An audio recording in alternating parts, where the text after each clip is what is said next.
আগে এলাকার ছেলেরা ভাবত ভদ্র, ধার্মিক, চরিত্রবান হলে বিয়ের বাজারে তাদের কদর বেশি। বিত্তশালী অনেক পরিবার তার মেয়ের জন্য এমন ছেলে খুঁজত, সেটা যতই বেকার ও দরিদ্র ছেলে হোক না কেন।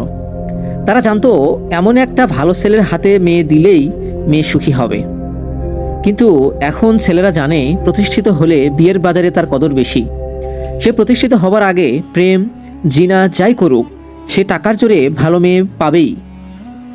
এজন্য আজকের দিনের ছেলেরা ভালো হবার প্রতিযোগিতা করে না, চরিত্র রক্ষার চেষ্টাও করে না। সে ভালো করেই জানে বিয়ের আগে ফুর্তি করি, আবাসিক হোটেলে যাই করি না কেন, কেরিয়ার হলে বিয়ে দুই চোখ বন্ধ করে করা যায়। তাহলে ডিভোর্স এই সমাজে না হয়ে কি পশু পাখির মধ্যে হবে? এখনকার সময় হাজী সাহেবের মেয়ের বিয়েতে গান বাজনা হয়, কত ইমাম সাহেবের ছেলের বিয়েতে গায়ে হলুদের আয়োজন করা হয়। 5 ওয়াক্ত নামাজ পড়া লোকটাও 5 লক্ষ টাকা যৌতুক না দিলে ছেলের বিয়ে দিতে চান না। তাহলে ডিভোর্স এই সমাজে না হয়ে কি পশু পাখির মাঝে হবে? বর্তমান সময়ে এক মহামারীর নাম পরকীয়া। বিবাহ বহির্ভূত এমন অবৈধ সম্পর্কের কারণে সংসারে অশান্তি, ভাঙন সৃষ্টি হচ্ছে। পরকীয়ার অন্তর্নিহিত কুশক্তি দুটি পরিবার ও পরিবারের সদস্যদের কাটানো ধারাবাহিক জীবনকে লণ্ডভণ্ড করে দেয়। পরকীয়ার পথে বাধা হওয়ায় নিজ সন্তানকেও নির্মমভাবে হত্যা করেছে মমতাময়ী মা। পত্রিকার পাতা খুললেই চোখে পড়ে এমন খবর। তাহলে এই সমাজে ডিভোর্স না হয়ে কোন সমাজে হবে? বর্তমান সময়ে প্রাইভেসি বিক্রি করাটাকে তো অনেক রীতিমতো পেশা বানিয়ে ফেলেছেন। কেবল ব্যক্তিগত জীবন অন্যকে দেখিয়েই অনেকে লাখ লাখ টাকা কামাই করেছেন। সামাজিক যোগাযোগ মাধ্যমে অনেকেই বিখ্যাত হওয়ার জন্যই বিখ্যাত।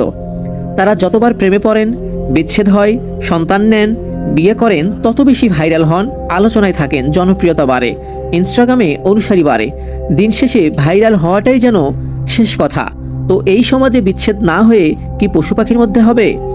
আর এসবের সমানুপাতে বাড়তে থাকে আয়, বাড়তে থাকে সম্পদের পরিমাণ, অথচ ব্যক্তিগত জীবন আড়ালে রাখার কোনো বিকল্প নেই। ব্যক্তিগত জীবন কেবল সুখী জীবনই নয়, একটা নিরাপদ জীবনও বটে। নিজের জীবন যত আড়ালে রাখবেন ততই তা আপনার জন্য মঙ্গলজনক। তাই বলে এই না যে আপনি আপনার বিয়ের খবর জানাবেন না বা যুগল ছবি দেবেন না। অবশ্যই দেবেন, কেননা সামাজিক যোগাযোগ মাধ্যমই আমাদের যোগাযোগের সবচেয়ে জনপ্রিয় মাধ্যম হয়ে দাঁড়িয়েছে।